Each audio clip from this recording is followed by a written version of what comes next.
मैं 5 साल तक अपने छोटे भाई का जुर्म अपने सिर लेकर जेल में रहा। जेल में मैंने गलती से सबसे अमीर आदमी के बेटे की जान बचा ली। उस अमीर आदमी ने मुझे इनाम के तौर पर 1 करोड़ रुपए दिए। जेल से छूटते ही मैंने सबसे पहले अपने पापा को कॉल किया ताकि उन्हें ये खुशखबरी सुना सकूं। लेकिन जैसे ही उन्होंने मेरी आवाज सुनी, उन्होंने तुरंत फोन काट दिया। मुझे लगा कि शायद घर में कुछ गड़बड़ हो गई है, इसलिए मैं जल्दबाजी में घर की तरफ भागा। जैसे ही मैं दरवाजे के पास पहुंचा, मैंने अपनी भाभी को शिकायत करते हुए सुना, इसे भी आज ही जेल से छूटना था ना पहले ना बाद में। इसके चक्कर में मैं अपना चेकअप भी नहीं करवा पाई। हमें तो जल्दी से प्रॉपर्टी ट्रांसफर करवानी है। मम्मी ने कहा, ये सब मैं तुम लोगों के भले के लिए ही तो कर रही हूँ। आखिरकार इस घर के पैसे तो उसी ने दिए थे। अब वो जेल से छूट कर आया है तो उसे आसानी से जॉब तो मिलने से रही। ऐसे में अगर वो घर पर ही बैठ गया और हम पर बोझ बन गया तो क्या करेंगे। भाभी ने नाक सिकोड़ते हुए कहा, अगर वो आता भी है तो उसे बाहर किराए पर रहने के लिए बोल देंगे। मैं किसी क्रिमिनल के साथ नहीं रहने वाली। उनकी बातें सुनकर मेरा हाथ, जो दरवाजा खटखटाने ही वाला था, कांपने लगा। मेरे दिल को, जो अपने परिवार से मिलने के लिए तड़प रहा था, गहरा धक्का लगा। वो जून का महीना था, लेकिन मुझे ऐसा लग रहा था जैसे मैं किसी बर्फ की गुफा में खड़ा हूं। ये वही दरवाजा था जिसे मैं जेल में पिछले 5 सालों से दिन रात याद कर रहा था। लेकिन इस वक्त मैं इस दरवाजे के सामने ऐसा खड़ा था मानो किसी खाई के किनारे खड़ा हूं। मैं काफी देर तक वहां से हिल भी नहीं पाया। मुझे पता था कि मम्मी पापा हमेशा से मेरे भाई को ज्यादा प्यार करते थे, लेकिन मेरा भाई बचपन से ही मुझसे बहुत जुड़ा हुआ था। और मैंने जो जेल काटी थी, वो भी तो उसी का जुर्म अपने सिर लेकर काटी थी। वो तो मुझे घर से बाहर निकालने के बारे में सोच भी नहीं सकता। ये सोचकर मैंने आखिरकार दरवाजा खटखटाया। मम्मी ने दरवाजा खोला। मुझे देखकर उन्होंने झूठी हैरानी जताते हुए कहा, अरे जो, तुम इतनी जल्दी कैसे आ गए? तुम्हारे पापा तो अभी तुम्हें ही लेने जाने की बात कर रहे थे। ये कहने के बाद उन्होंने मुझे ऊपर से नीचे तक देखा और एक झूठी हमदर्दी का नाटक करते हुए बोली, हाय राम, इन सालों में तुमने बहुत दुख झेले हैं। तुम तो कितने दुबले हो गए हो। काश मैं दरवाजे के बाहर खड़ा ना होता। काश मैंने उनकी वो बातें ना सुनी होती। और काश उनकी ये हमदर्दी सच्ची होती। मैंने भारी मन से कहा, कोई बात नहीं, अब तो कैब भी आसानी से मिल जाती है। ये कहते हुए मैं घर के अंदर आ गया। तभी मेरी भाभी आई और मेरे ऊपर पागलों की तरह सैनिटाइजर स्प्रे करने लगी। ऐसा लग रहा था मानो वो पूरी बोतल ही मेरे ऊपर खाली कर देगी। उसने कहा, कुछ गलत मत समझना, मैं तो बस तुम्हारी बुरी नजर उतार रही हूँ। कहने को तो वो कह रही थी कि कुछ गलत मत समझना, लेकिन उसके चेहरे पर मेरे लिए जो नफरत और घिन थी, वो साफ झलक रही थी। उसे इस बात से घिन आ रही थी कि मैं एक क्रिमिनल हूँ, लेकिन शायद वो ये भूल गई थी कि मैं उसके और मेरे भाई के लिए ही जेल गया था। मैंने कुछ नहीं कहा और सीधा अपने कमरे की तरफ चल दिया। उधर मत जाओ, इस घर में अब तुम्हारा कोई कमरा नहीं है, मेरे पापा ने कहा। मैं अभी 2 कदम ही चला था कि पापा बोल पड़े। वो सोफे पर बैठे सिगरेट पी रहे थे और एस्ट्रे में बहुत सारी ताजी सिगरेटों के टुकड़े पड़े थे। ऐसा लग रहा था मानो मेरे आने से उन्हें बहुत टेंशन हो गई थी। मैं रुक गया और उनकी तरफ देखने लगा। मैंने सिर्फ 5 साल की जेल ही तो काटी है, मरा तो नहीं हूं। क्या अब इस घर में मेरा एक कमरा तक नहीं हो सकता? मेरे पापा ने सिगरेट बुझाई और बड़ी बेशर्मी से बोले, घर में इतने सारे लोग हैं और कमरे बस कुछ ही हैं, तुम खुद ही बताओ हम सब कैसे एडजस्ट करेंगे। मैंने उनसे बहस नहीं की और पूछा, लू हाओ कहाँ है? क्या वो भी ऐसा ही सोचता है? तभी मेरा भाई लू हाओ वॉशरूम से बाहर आया। उसने मेरी तरफ थोड़ा झिझकते हुए देखा और बोला, भाई लिंगलिंग अभी 2 महीने की प्रेग्नेंट है। अगर तुम घर में रहोगे तो सच में कमरे कम पड़ जाएंगे, लेकिन कोई बात नहीं, तुम मेरे सगे भाई हो तो मैं तुम्हें ही सबसे पहले रखूंगा। अगर तुम्हें यहीं रहना है तो मैं वो कमरा खाली कर देता हूं जो मैंने अपने होने वाले बच्चे के लिए तैयार किया था। तुम वहां रह सकते हो। मेरा भाई तो मान गया। मैंने सिर हिलाया और सीधा बोला, ठीक है, अभी तो बच्चा होने में 8 महीने हैं तो मैं कुछ दिन वहीं रह लेता हूँ। मेरी बात सुनकर मेरे भाई के चेहरे के भाव अचानक से बदल गए। उसने कुछ कहने के लिए अपने होंठ हिलाए, लेकिन फिर कुछ सोचकर चुप रह गया। भाभी से ये सब बर्दाश्त नहीं हुआ। वो मेरे पास आई और मुझ पर चिल्लाने लगी, तुम इतने स्वार्थी कैसे हो सकते हो? तुम्हें दिखाई नहीं देता कि घर में पहले ही कितनी कम जगह है? तुम हमारे बच्चे का कमरा लेने की सोच भी कैसे सकते हो? कितनी बेशर्मी है। मुझे उसकी बात सुनकर गुस्सा भी आया और हंसी भी। मैंने उसकी तरफ देखा और कहा, पहले तो हम सब इसी घर में रहते थे, मैं सिर्फ जेल ही तो गया था और बच्चा भी अभी पैदा नहीं हुआ है, तो फिर जगह कम कैसे पड़ गई? और क्या तुम ये भूल गई हो कि ये घर मैंने अपने पैसों से खरीदा था? मेरे पापा ने गुस्से में टेबल पर जोर से हाथ मारा। लूज हाउ, ये क्या बदतमीजी है? तुम्हें क्या लगता है तुमने घर खरीद लिया तो तुम कोई बहुत बड़े आदमी बन गए? जेल से बाहर आते ही तुम हमसे अपना घर वापस मांगने लगे। मुझे निराशा इस बात की है कि मैं अपना घर वापस नहीं मांग रहा हूं, बल्कि आप लोग मुझे रहने के लिए कमरा तक नहीं देना चाहते। मैंने तो शुरू में ही कह दिया था कि इस घर में तुम्हारे लिए कोई जगह नहीं है। अगर तुम्हें रहने के लिए जगह चाहिए तो बाहर जाकर किराए का मकान ढूंढो, हम पर तुम्हारा कोई एहसान नहीं है। मेरे पापा गुस्से से लाल पीले हो रहे थे। उन्होंने साफ साफ मुझे घर से बाहर जाने के लिए कह दिया था। कितनी आसानी से कह दिया कि हम पर तुम्हारा कोई एहसान नहीं है। वो कौन था जो रो रोकर मुझसे गिड़गिड़ा रहा था कि मैं अपने भाई का जुर्म अपने सिर ले लूं? वो कौन था जिसने कहा था कि अगर मैं ये जुर्म अपने सिर ले लूंगा तो मैं इस परिवार का तारणहार बन जाऊंगा? और उन्होंने ये भी कहा था कि वो जिंदगी भर इस एहसान को याद रखेंगे और इसके बदले कुछ भी करने को तैयार रहेंगे। और अब मैं सिर्फ अपना वो कमरा वापस मांग रहा हूं जो पहले मेरा ही था। क्या ये बहुत बड़ी मांग है? क्या यही तुम्हारा एहसान चुकाने का तरीका है? मैंने एक एक शब्द बहुत जोर देकर कहा, मेरे अंदर बहुत सारी भावनाएं उमड़ रही थी। जब मेरे भाई और भाभी ने मेरी कार से रॉन्ग साइड जाकर ओवर स्पीडिंग करते हुए एक आदमी को कुचल दिया था, तो मेरे मम्मी पापा तुरंत मेरे पास भागते हुए आए थे। उन्होंने कहा था कि उन्होंने बहुत मुश्किल से मेरे भाई को एक अच्छी यूनिवर्सिटी में पढ़ाया है और उसका भविष्य बहुत उज्जवल है। वो नहीं चाहते थे कि इस एक्सीडेंट की वजह से उसकी पूरी जिंदगी बर्बाद हो जाए। और मैं तो बस एक छोटी सी कंपनी में एक मामूली सा कर्मचारी था।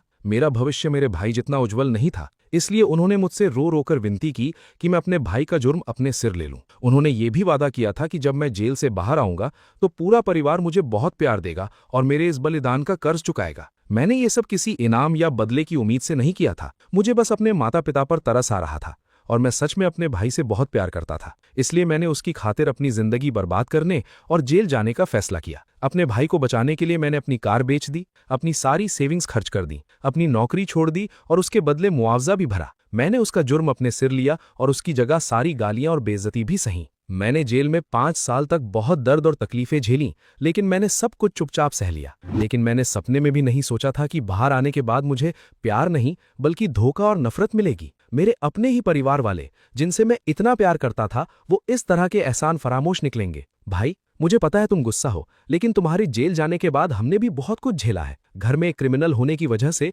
हम जहां भी जाते थे लोग हम पर उंगलियां उठाते थे। अगर तुम हमारे साथ घर पर रहोगे तो पता नहीं लोग हमारे परिवार का कितना मजाक उड़ाएंगे। क्या तुम थोड़ा हमारे बारे में नहीं सोच सकते? मेरा भाई, जिसके लिए मैंने अपना सब कुछ दांव पर लगा दिया था, वो भी अब अपने असली रंग दिखा रहा था। उसकी नजरों में मैं अब सिर्फ एक बोझ था। मैं ही वो इंसान था जिसकी वजह से उन्हें इतनी शर्मिंदगी उठानी पड़ी थी। मेरे मन में जो थोड़ी बहुत उम्मीद बची थी वो भी अब पूरी तरह से खत्म हो गई थी। इस घर में अब मेरे लिए कोई प्यार नहीं बचा था। मैंने अपने सामने खड़े अपने भाई को, जो खुद को मुझसे बड़ा समझ रहा था, गुस्से से देखा और कड़क आवाज में कहा, लूहाव, ये मत भूलना कि जेल तुम्हें जाना चाहिए था और इस परिवार की इज्जत भी तुम्हारी वजह से ही मिट्टी में मिली है। अगर तुम्हें सच में परिवार की इतनी ही चिंता थी तो तुम्हें खुद जाकर अपना जुर्म कबूल कर लेना चाहिए था, ना कि मेरे किए हुए बलिदान का फायदा उठाना चाहिए था, मेरे घर पर कब्जा करना चाहिए था और फिर भी इतनी हिम्मत रखना कि तुम मुझे ही स्वार्थी कह रहे हो। मेरी बात सुनकर मेरे भाई का चेहरा पीला पड़ गया। उसने चिढ़ते हुए कहा, मैंने तुम्हें मेरे लिए जेल जाने के लिए पहले ही सॉरी और थैंक यू बोल दिया है। अब तुम मुझसे और क्या चाहते हो? मेरे बड़े भाई होने के नाते क्या ये तुम्हारी जिम्मेदारी नहीं थी? क्या तुम्हें इसी एक बात को बार बार दोहराने की जरूरत है? उसने ये बात इतनी आसानी से कह दी जैसे मेरे 5 साल जेल में काटना वैसा ही था जैसे बचपन में मैं उसे अपने हिस्से का बड़ा चिकन पीस दे देता था और एक थैंक यू से सब कुछ बराबर हो गया। मेरे पापा ने हमेशा की तरह मेरे भाई का ही पक्ष लिया और मुझ पर चिल्लाते हुए बोले, बड़ा भाई पिता के समान होता है। तुमने अपने भाई के लिए कुछ कर क्या दिया? तुम तो उसका एहसान सताने लगे। तुम इतने छोटे दिल वाले कैसे हो सकते हो? तुम बस एक नकारा इंसान हो जो जेल से छूटकर आया है। तुम यहाँ घर में सिर्फ इसलिए रहना चाहते हो ताकि तुम हम पर बोझ बन सको और हमारा खून चूस सको, है ना? अगर तुम यहाँ घर में बैठकर मुफ्त की रोटियां तोड़ोगे तो मेरे होने वाले बच्चे का क्या होगा? भाभी ने अपने पेट पर हाथ फेरते हुए बड़ी बेरहमी से कहा। मेरी मम्मी का चेहरा भी बहुत गंभीर था। उन्होंने मुझे समझाते हुए कहा, जू, मैं और तुम्हारे पापा अभी भी अपने पोते का मुंह देखने का इंतजार कर रहे हैं।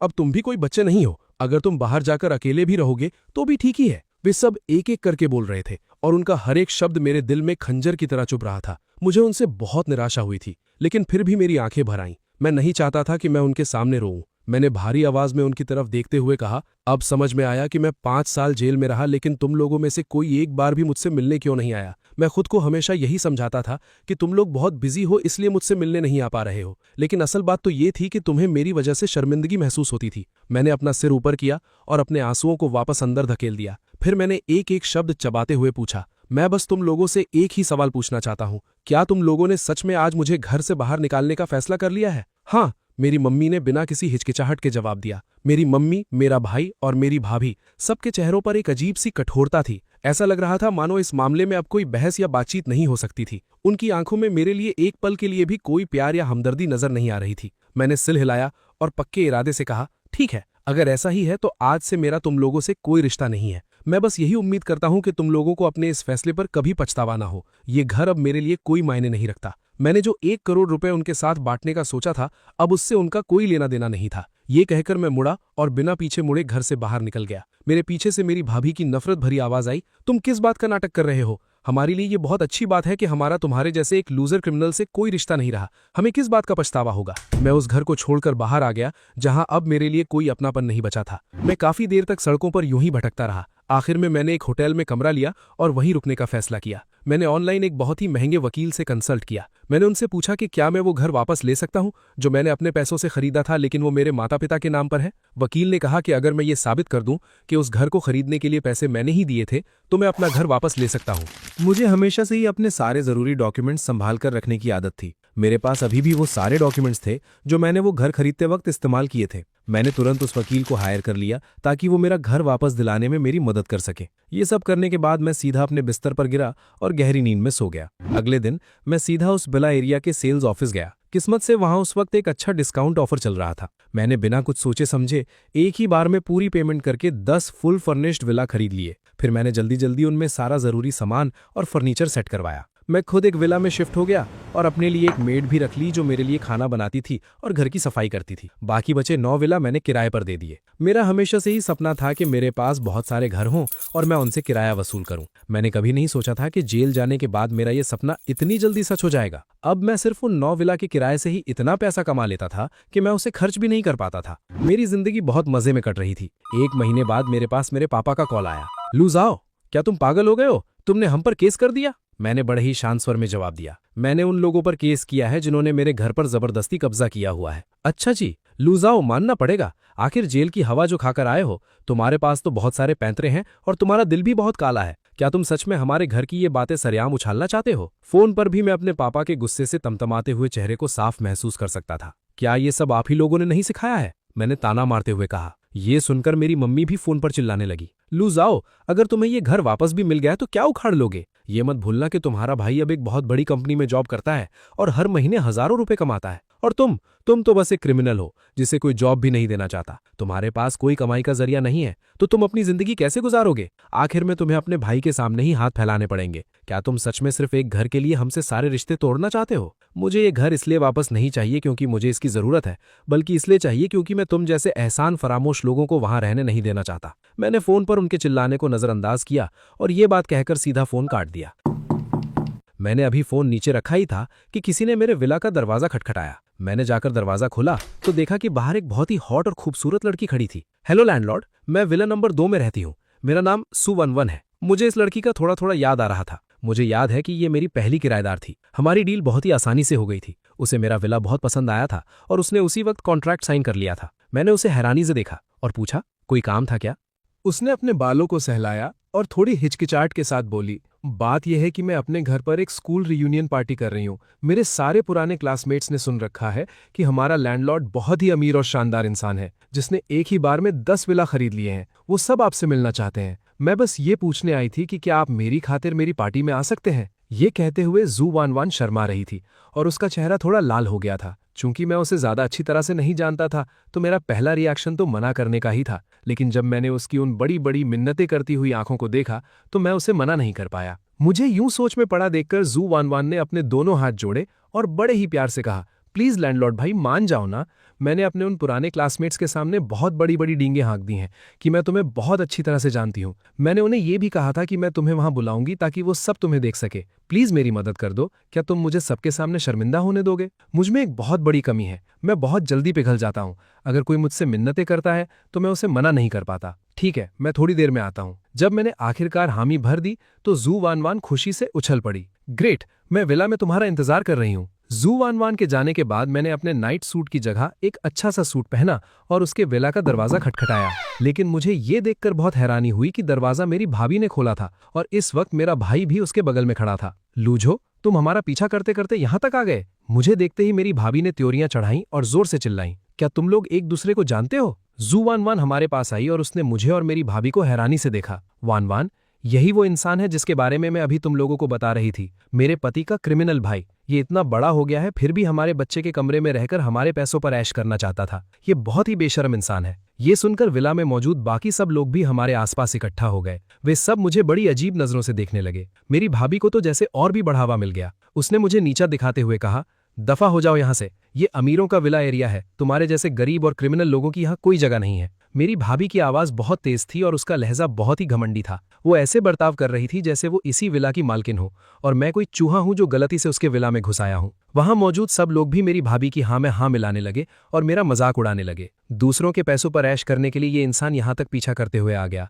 ये क्रिमिनल तो सच में बहुत ढीठ है। कुछ लोग ऐसे ही होते हैं, गरीब भी और बेशर्म भी। हाथ पैर सही सलामत है फिर भी दूसरों का ही खाना चाहते हैं। एक क्रिमिनल, ये विला एक बहुत ही अमीर और रहस्यमयी लैंडलॉर्ड ने खरीदा है। यहाँ कोई तमाशा खड़ा करने की कोशिश मत करना। वो अमीर लैंडलॉर्ड बस आने ही वाले हैं। अगर तुमने उन्हें नाराज कर दिया तो तुम्हें पता भी नहीं चलेगा कि तुम्हारा क्या हश्र होगा। मेरी भाभी के उकसाने पर सब लोग बिना किसी रहम के मुझ पर भद्दी टिप्पणियां करने लगे। भले ही मैं उन लोगों को नहीं जानता था, लेकिन मुझे उनकी इन बातों से कोई फर्क नहीं पड़ रहा था। जब से मेरे पास पैसा आया था, मेरे अंदर एक अलग ही कॉन्फिडेंस आ गया था। इन चंद लोगों की फालतू बातों से मुझे कोई ठेस नहीं पहुंचने वाली थी। मैंने अपनी भाभी की तरफ देखा और मुस्कुराते हुए कहा, पहली बात, मुझे तुम लोगों का पीछा करने में कोई दिलचस्पी नहीं है। तुम लोगों की शक्ल देखकर ही मुझे उल्टी आती है। दूसरी बात, मैं तुम्हें आखिरी बार बता रहा हूं कि मैं जेल तुम्हारे पति का जुर्म अपने सिर लेने की वजह से गया था। इस बात को हमेशा याद रखना। तीसरी बात, एक तरफ तो तुम्हें इस बात से घिन आती है कि मैं एक क्रिमिनल हूं और दूसरी तरफ तुम मेरे ही खरीदे हुए घर में बेशर्मों की तरह रह रही हो और वहां से निकलने का नाम नहीं ले रही।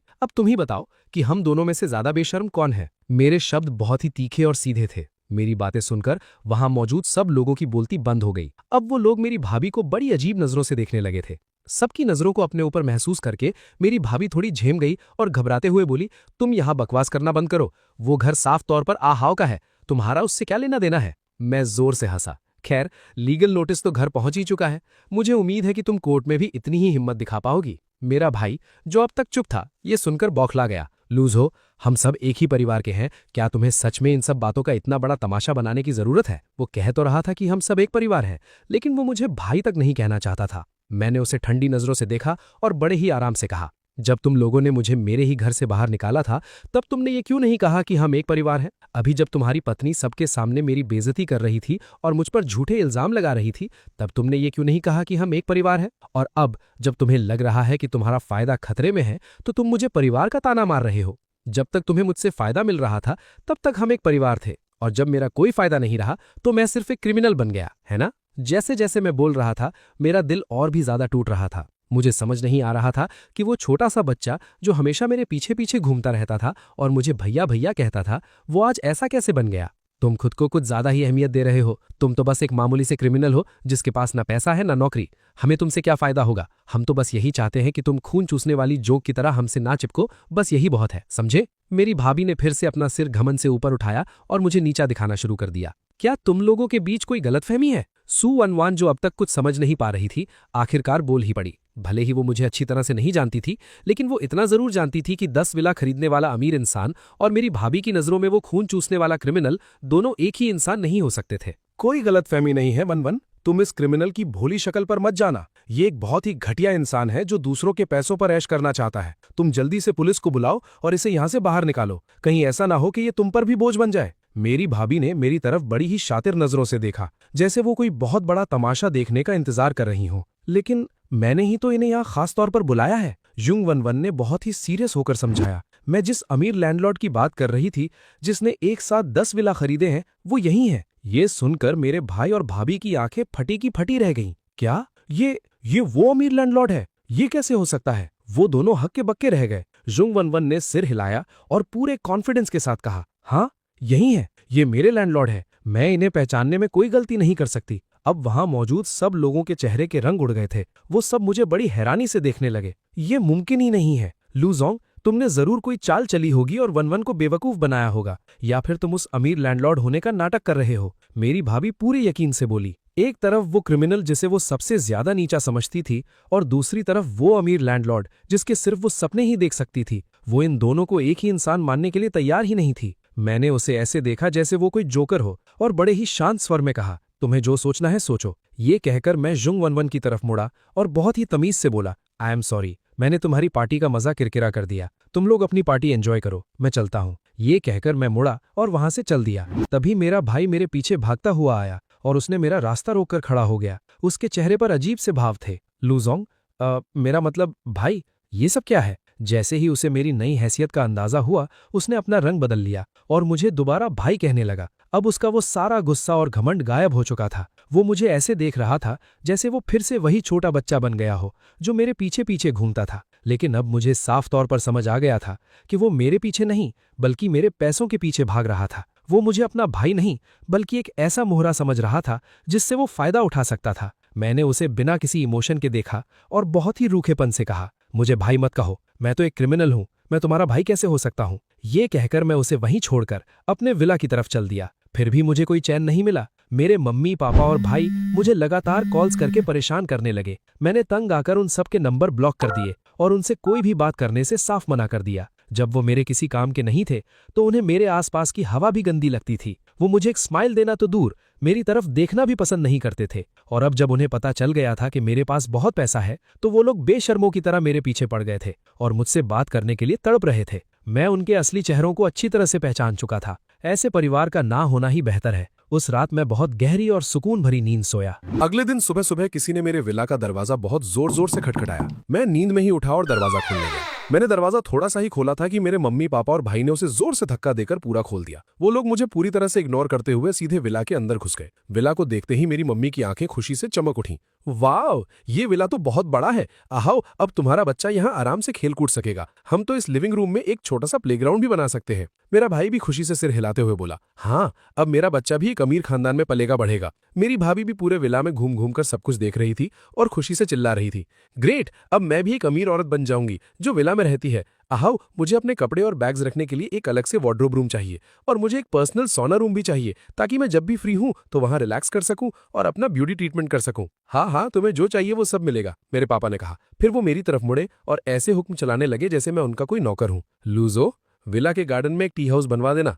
मैं फ्री टाइम में अपने दोस्तों के साथ वहां बैठकर चाय पिया करूंगा। वो सब एक एक करके ऐसे डिमांड कर रहे थे मानो ये विला उनका ही हो और उनका ऐसा करना उनका हक हो। मैं जो अभी तक नींद में था उनकी बातें सुनकर एकदम से होश में आ गया। मैंने बिना सोचे समझे कहा, ये मेरा घर है, तुम लोगों के दिन में सपने देखने की जगह नहीं है। मेरी बात सुनकर वो चारों मुझे गुस्से से घूरने लगे। मेरे पापा ने सबसे पहले बोलना शुरू किया, लूजो, हमें सब पता चल गया है। तुमने जेल में किसी अमीर आदमी की जान बचाई थी और उसने तुम्हें इनाम के तौर पर 1 करोड़ रुपए दिए हैं। तुम बस उस पैसे का आधा हिस्सा हमें दे दो। इसके अलावा तुमने 10 विला खरीदे हैं ना, 1 विला मुझे और तुम्हारी मम्मी को दे दो और 1 विला तुम्हारे भाई और भाभी को दे दो। मेरे पापा इस तरह से बात कर रहे थे जैसे वो मुझ पर कोई बहुत बड़ा एहसान कर रहे हो। ऐसा लग रहा था मानो वो पूरी प्लानिंग के साथ आए थे। मैंने भी कोई लिहाज नहीं किया और सीधा कहा, मेरे पैसे और मेरे विला से तुम लोगों का क्या लेना देना है। मेरी बात सुनकर मेरी मम्मी गुस्से से लाल पीली हो गई और अपने कमर पर हाथ रखकर चिल्लाने लगी, तुम कितने एहसान फरामोश हो। ये मत भूलना कि तुम हमारी वजह से ही जेल गए थे। अगर तुम जेल नहीं जाते तो क्या तुम्हें उस अमीर आदमी को बचाने का मौका मिलता? क्या तुम्हें ये 1 करोड़ रुपए मिलते? हम तुमसे तुम्हारे सारे पैसे नहीं मांग रहे हैं। एक माता पिता होने के नाते ये हमारा सबसे बड़ा त्याग है और तुम अकेले ही सारे पैसे हड़पना चाहते हो। तुम इतने बेशर्म कैसे हो सकते हो? अपनी मम्मी को इस तरह से मुझ पर चिल्लाते हुए और बेशर्मी से सब कुछ अपने हक में बताते हुए देखकर मैं पूरी तरह से अवाक रह गया। मैं 5 साल तक जेल में रहा। वहां मुझे लोगों ने तंग किया, मैं भूखा रहा, ठंड में ठिठुरता रहा और हर तरह की तकलीफ झेली, लेकिन तुम लोग एक बार भी मुझसे मिलने नहीं आए। अब जब तुम्हें पता चला है कि मैं अमीर हो गया हूं तो तुम लोग तुरंत मुझसे अपना हिस्सा मांगने आ गए। उल्टे तुम लोग ही मुझ पर इल्जाम लगा रहे हो कि मैं बेशरम हूं। तुम लोग तो ये भी कह रहे हो कि मैं घर आकर इस 1 करोड़ रुपए के बारे में कुछ क्यों नहीं बताया। हम तो तुम्हें अपना परिवार मानते थे, लेकिन हमें नहीं पता था कि तुम इतने छोटे दिल वाले और स्वार्थी इंसान हो। बिल्कुल, इन पैसों पर तो हमारा हक है, जल्दी से निकालो इन्हें। मेरे भाई और भाभी ने भी मुझ पर इल्जाम लगाना शुरू कर दिया। मैं जोर से हंसा, वाह क्या बात है, तुम लोगों ने तो मुझे सच में अपना परिवार माना था। ये मत भूलना कि तुम लोग ही थे जिन्हें इस बात से घिन आ रही थी कि मैं एक क्रिमिनल हूं और तुम लोगों ने ही मुझे घर से बाहर निकाला था। मैंने तभी कह दिया था कि तुम लोगों को अपने इस फैसले पर पछतावा होगा। ये कहकर मैंने उनसे और ज्यादा बहस करना जरूरी नहीं समझा और सीधा सिक्योरिटी को कॉल किया। हेलो, कुछ लोग मेरे विला में जबरदस्ती घुस आए हैं, प्लीज जितनी जल्दी हो सके यहाँ आइए और इन्हें मेरे घर से बाहर निकालिए और मैं इन्हें दोबारा अपने विला एरिया के आसपास भी भटकते हुए नहीं देखना चाहता। जल्दी सिक्योरिटी गार्ड जा गए और उन्होंने उन चारों को धक्के मारकर बाहर निकाल दिया। वो लोग सिक्योरिटी गार्ड्स को गालियां दे रहे थे, लेकिन गार्ड्स ने उनकी एक नहीं सुनी। प्रॉपर्टी मैनेजर ने मुझसे बार बार माफी मांगी और बताया कि उन लोगों ने कहा था कि वो मेरा परिवार है, इसलिए उन्हें अंदर आने दिया गया था, लेकिन उसने मुझे भरोसा दिलाया कि अब वो उन्हें इस विला एरिया में कदम भी नहीं रखने देगा। मैंने इस बात पर ज्यादा ध्यान नहीं दिया और उस दिन के बाद मैंने उन लोगों को दोबारा कभी नहीं देखा। मुझे लगा कि मेरी जिंदगी अब पूरी तरह से शांत और सुकून भरी हो गई है, लेकिन मुझे नहीं पता था कि एक सुबह अचानक सब कुछ बदल जाएगा। अचानक मेरे फोन पर अनगिनत स्पैम कॉल्स और गालियों से भरे मैसेज आने लगे। इतने सारे मैसेज और कॉल्स की वजह से मेरा फोन हैंग हो गया और बंद हो गया। मुझे कुछ समझ नहीं आ रहा था कि आखिर हो क्या रहा है। मैंने अपना सिम कार्ड निकाला और इंटरनेट से कनेक्ट किया। तब जाके मुझे पता चला कि सोशल मीडिया पर लोग मुझे बुरी तरह से ट्रोल कर रहे थे। मेरे मम्मी पापा सोशल मीडिया पर वायरल हो गए थे। तकरीबन हर सोशल मीडिया प्लेटफॉर्म पर मेरे मेरे मम्मी पापा और भाई के वीडियोस छाए हुए थे। इन वीडियोस में मेरे मम्मी पापा रो रो कर बता रहे थे कि उन्होंने कितनी मुश्किलों से मुझे पाल पोस कर बड़ा किया था और कैसे मैंने उनके सारे एहसानों का बदला उन्हें धोखा देकर चुकाया है। हम तो उसे बचपन से ही अपनी आंखों का तारा मानते थे। हम उससे बहुत प्यार करते थे। जो भी सबसे अच्छा होता था हम हमेशा उसके लिए बचा कर रखते थे। भले ही हम खुद भूखे रह जाते, लेकिन हम उसे उसका मनपसंद चिकन जरूर खिलाते थे। हमने कितनी मुश्किलों से उसे पाला पोसा और जब वो अमीर बन गया तो उसने तुरंत ही अपने परिवार को लात मार दी। उसके पास खुद के 10 विला हैं, लेकिन फिर भी उसने हमें एक छोटे से घर से बेदखल कर दिया। वो उन सभी घरों को खाली रखने को तैयार है, लेकिन हमें वहां रहने नहीं देना चाहता।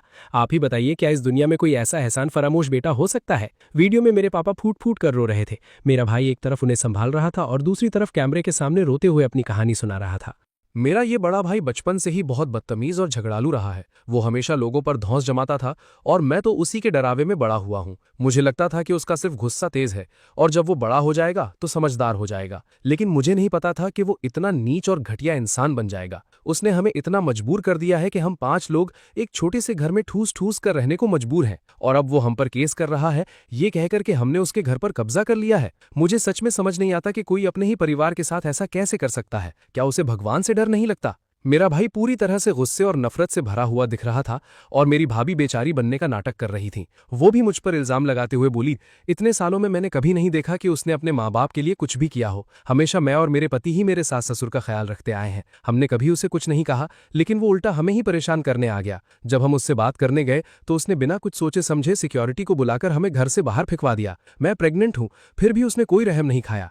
मेरा तो मिसकैरेज होते होते बचा है। वो वीडियो 7 मिनट का था और उसका हर एक शब्द, हर एक आंसू मुझ पर इल्जाम लगा रहा था। वीडियो के आखिर में उन्होंने मेरी सारी पर्सनल डिटेल्स भी शेयर कर दी थी। उन्होंने ये झूठी कहानी रचकर मुझे पूरे देश के सामने एक ऐसा विलन बना दिया था जिससे हर कोई नफरत करने लगा था। मेरा फोन नंबर, मेरे सोशल मीडिया अकाउंट्स और हर वो जगह जहां लोग मुझसे कांटेक्ट कर सकते थे गालियों और नफरत भरे मैसेजेस से भर गए थे। मुझे पता था कि वो मुझे पूरी तरह से बर्बाद करना चाहते थे। भले ही मैंने उनसे अपने सारे रिश्ते तोड़ लिए थे, लेकिन उन्हें इतनी बेशर्मी से मुझ पर झूठे इल्जाम लगाते देखकर मेरे दिल को बहुत गहरी चोट लगी थी। आखिरकार हम एक ही परिवार के थे। वो सच में मुझे किसी भी कीमत पर जीने नहीं देना चाहते थे। चूंकि वो ही इतने बेरहम हो गए थे तो अब मैं भी उनके साथ कोई मुरव्वत नहीं करने वाला था। मैंने उस सबसे अमीर आदमी को कॉल किया। जब मैंने उसके बेटे की जान बचाई थी तो उसने मुझे 1 करोड़ रुपए देने के साथ साथ अपना पर्सनल नंबर भी दिया था। उसने कहा था कि अगर मुझे कभी भी किसी भी मदद की जरूरत हो तो मैं उसे कॉल कर सकता हूं। जैसे ही उसने सुना कि मैं बोल रहा हूं, वो बहुत ही प्यार से बोला, अरे जाओ, मैंने इंटरनेट पर तुम्हारे बारे में जो कुछ भी चल रहा है वो सब देखा है। क्या तुमने मुझे कॉल इसलिए किया है ताकि मैं ये सब रुकवा दूं? मैंने तुरंत कहा, नहीं, बल्कि मैं चाहता हूं कि ये मामला और भी ज्यादा उछले। ये सुनकर वो अमीर आदमी थोड़ा हैरान हुआ और उसने पूछा, तुम क्या करना चाहते हो? क्या आप मेरे लिए किसी टीवी चैनल से बात कर सकते हैं? मैं एक लाइव इंटरव्यू देना चाहता हूं ताकि मैं उन लोगों की बातों का सीधा जवाब दे सकूं। ठीक है। उस अमीर आदमी ने बिना कोई सवाल किए तुरंत हामी भर दी। उसी दिन एक टीवी चैनल के स्टाफ ने मुझसे कांटेक्ट किया। अगले दिन ये खबर आग की तरह फैल गई। एहसान फरामोश करोड़पति अपने परिवार के इल्जामों का जवाब देने के लिए टीवी पर लाइव इंटरव्यू देगा। हर कोई इसी बारे में बात कर रहा था। टीवी चैनल ने अभी तक अपना लाइव ब्रॉडकास्ट शुरू भी नहीं किया था, लेकिन इंटरनेट पर लोगों ने इस खबर को पहले ही वायरल कर दिया था। सब लोग कमेंट सेक्शन में पागलों की तरह ब्रॉडकास्ट शुरू करने की मांग कर रहे थे। आधे घंटे बाद टीवी चैनल का लाइव ब्रॉडकास्ट शुरू हुआ और मैं धीरे धीरे चलते हुए स्टेज पर आया। मैं कैमरे के सामने खड़ा था। मेरे सामने एक बहुत बड़ी स्क्रीन लगी हुई थी जिस पर लाइव ब्रॉडकास्ट के कमेंट्स आ रहे थे। इस वक्त कमेंट सेक्शन में लोग मुझे गंदी गंदी गालियां दे रहे थे। मैं वो सब कुछ बहुत ही साफ साफ पढ़ पा रहा था। होस्ट मेरे बगल में बैठा था। उसने मुझसे बहुत ही तमीज से पूछा, मिस्टर लू, आपके परिवार ने रो रोकर आप पे एहसान फरामोश होने का इल्जाम लगाया है। आप इस बारे में क्या कहना चाहते हैं? मैंने कैमरे की तरफ देखा और बहुत ही सीरियस होकर कहा, सबसे पहले मैं अपनी जिंदगी की कहानी सुनाना चाहता हूँ। मेरा नाम लू चौ है। मेरा जन्म एक बहुत ही गरीब परिवार में हुआ था। जब मैं 3 साल का था तो मेरे छोटे भाई का जन्म हुआ। जब से मैंने होश संभाला है, मेरे मम्मी पापा ने मुझसे सिर्फ एक ही बात कही है, बड़ा भाई पिता के समान होता है। उन्होंने हमेशा मुझे यही सिखाया कि मुझे अपने छोटे भाई का अच्छे से ख्याल रखना चाहिए।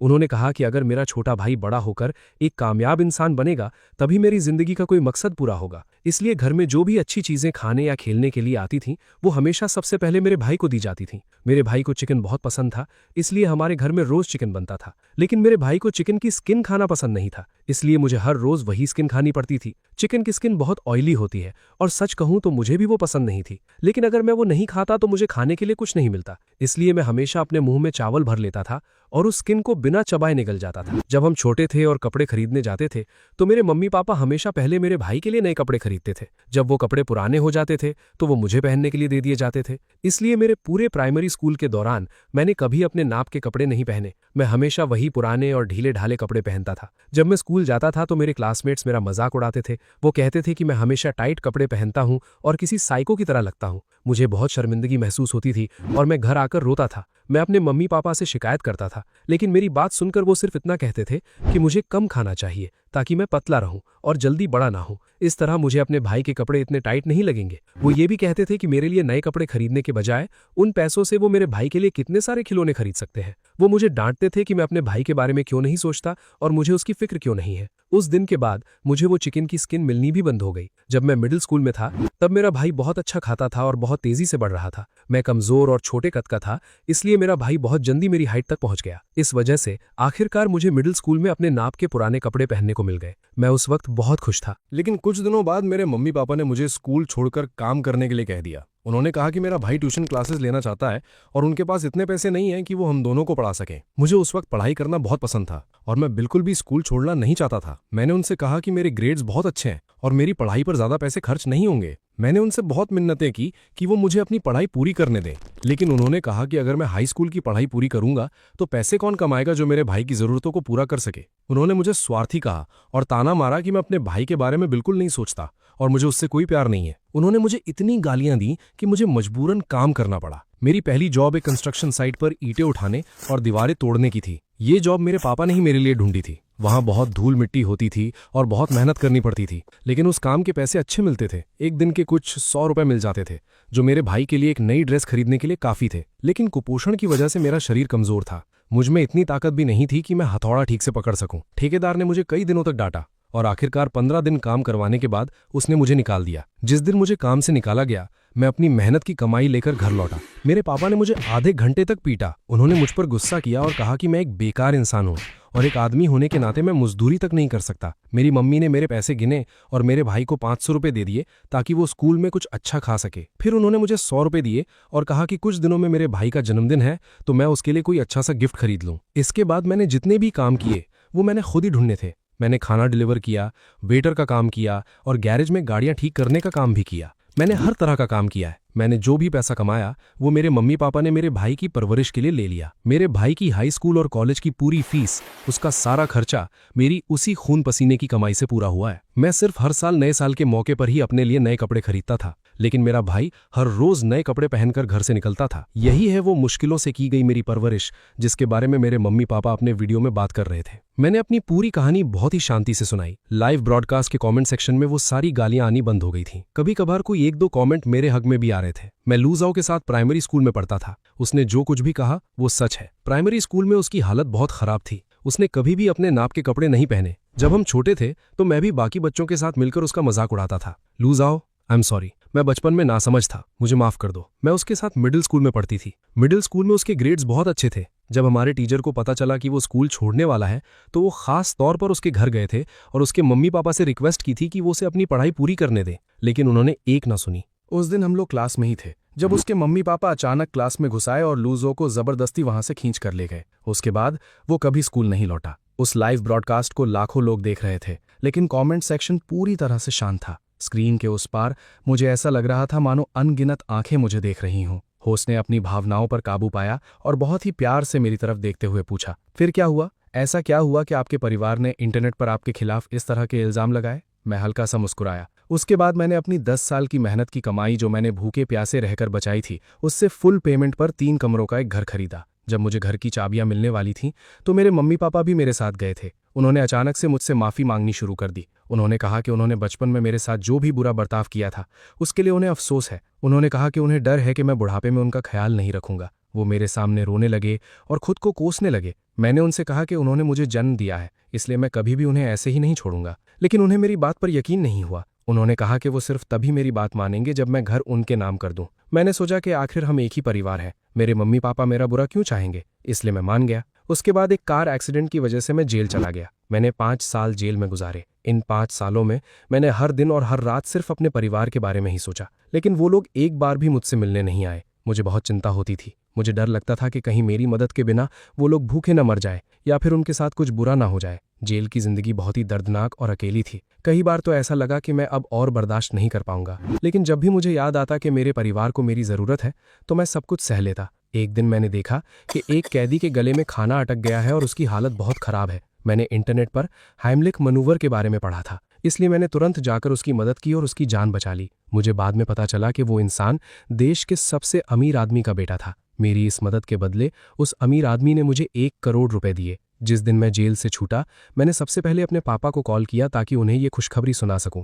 मैंने तो ये भी सोच लिया था कि इन पैसों को मैं अपने परिवार के साथ कैसे बांटूंगा, लेकिन जैसे ही मेरे पापा को पता चला कि मैं बोल रहा हूं, उन्होंने तुरंत फोन काट दिया। उस वक्त मुझे लगा कि शायद घर में कोई परेशानी है, इसलिए मैं भागता हुआ घर पहुंचा। लेकिन जब मैं घर पहुंचा तो मुझे पता चला कि मेरे मम्मी पापा ने वो घर मेरे भाई के नाम पर ट्रांसफर कर दिया था। उन्हें डर था कि मैं उनके साथ रहूंगा तो मैं उनके पैसों पर ऐश करूंगा। वो किसी भी तरह से मुझसे पीछा छुड़ाना चाहते थे। उन्होंने कहा कि मैं एक क्रिमिनल हूं और मुझे कोई नौकरी नहीं देगा, इसलिए मैं उन पर एक बोझ बन जाऊंगा और सिर्फ उनका खून चूसूंगा। मैंने इतने सालों तक उनके लिए जो कुछ भी किया, उन्होंने उस सबको नजरअंदाज कर दिया। जैसे ही उन्होंने देखा कि मैं मुसीबत में हूं और मुझे उनकी मदद की जरूरत है, उन्होंने मुझे किसी बीमारी की तरह खुद से दूर कर दिया। शुरू से लेकर आखिर तक उन्होंने मुझे एक बार भी प्यार से नहीं देखा। मैं 5 सालों तक अपने परिवार से दोबारा मिलने का इंतजार करता रहा, लेकिन बदले में मुझे सिर्फ नफरत और तिरस्कार ही मिला। कुछ ही देर की बातचीत के बाद उन्होंने मुझे घर से बाहर निकाल दिया। उस दिन मेरा दिल पूरी तरह से टूट चुका था। मैंने उनसे अपने सारे रिश्ते तोड़ लिए और अपने घर को वापस लेने के लिए